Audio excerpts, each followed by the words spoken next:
Advice আমি পাইছি। উনি ইংরেজি মাসের দ্বিতীয় রবিবার আসে প্রথম দিকে, জি, ওই 95 সালের দিকে। আইয়া আমি আবার বিকালে ফ্লাইটে চলে যেত। ওনার এই আশাটাও হলো উনি একজন ভালো ডাক্তার এনে মানে ওনার সার্কুলারের জন্য আসছে। মাঝে মাঝে গাড়ি দিয়ে আসতো, তো গাড়িতে মিডিয়াম আসে বলে কোন ডাক্তাররা, উনি বিমানে যেত। তো আমি খবর পাই ওনার দ্বারে গেছি, তো উনি বলছে আপনার ট্রিটমেন্ট হবে, যাইতে হইবে কলকাতায়। আমি কি স্যার হইবে না, কেন আমার স্পেশাল প্লেট আছে, ওটা তো আমি এই জায়গায় আনি না। তা আমি ওনার লোক কন্ট্যাক্ট করি, আপনি ব্যবসা বাণিজ্য আছে, এত তারিখে আসি 2 মাস পর আসছেন, আপনি ফ্যাক্স করি আসছেন, আমি একটু দৌড়দিরি বেশি করি, মানে বাইরেও যাই।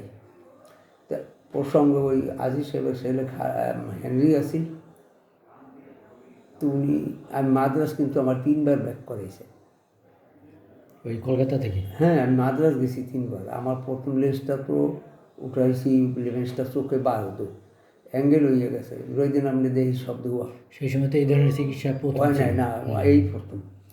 তখন ভারতবর্ষের মধ্যে পরে আমি কইছি স্যার হেনরি কইতে আছে যে আমরা তো মাদ্রাসের উদ্দেশ্যে প্রস্তুতি নিয়েছিলাম, তা আমার এক ব্যবসায়ী মা, ওই শিলু বৈনিকের মা, আপনার দ্বারা নাকি ট্রিটমেন্ট করছে, আপনার ঠিকানাটা পাইয়ে আসছে।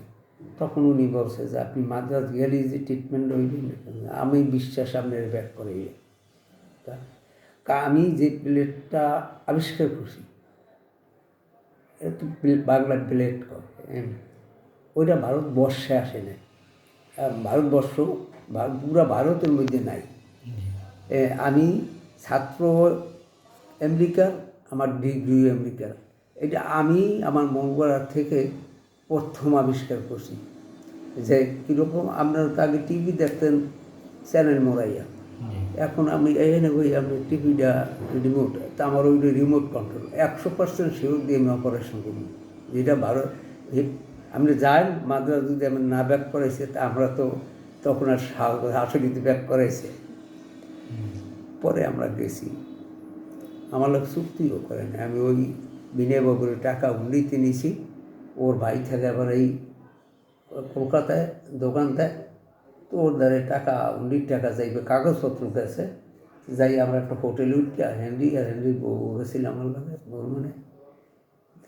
তো মৃদুল আমরা তো সিটি মেডিকেল সেন্টার যাবো, এই তো ডাইন সাইড দিয়ে 3টা চৌরাস্তা ছাড়া চতুর্থ চৌরাস্তাটা আপনি ঢুকবেন, আর তার বাম পাশে পাইবেন। তুমি ছিল কেন? শিবু মন্দিরের মায়ের অপারেশন আমি গেছি, তো ভালো ডাক্তার। ডাক্তারের নাম কি ছিল? সোমনাথ চক্রবর্তী।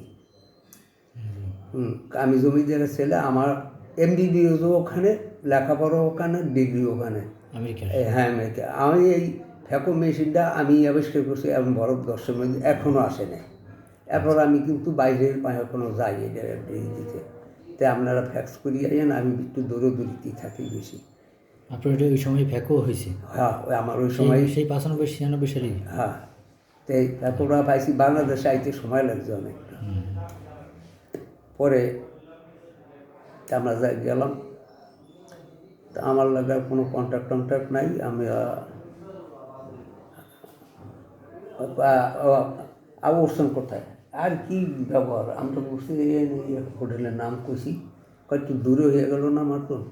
আমার এক বন্ধুর একটা গেস্ট হাউস আছে, কোনো রিক্সা করার জন্য, আপনারা এখানে দেখেন, পরে অ্যাসিস্ট্যান্ট পাঠাইছে, দেখাইয়া না, তো দেখাইয়া স্যার পায় পছন্দ হয়েছে, তো এখানে সকালে চলে আসে।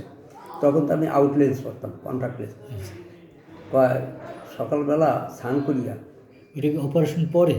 এটা অপারেশন আগে পড়তাম না, আগে ওই কন্ট্যাক্ট লেন্স পড়তাম, তখন তো আমার অপারেশন নাই, কোথায় আর হইবে না। পরে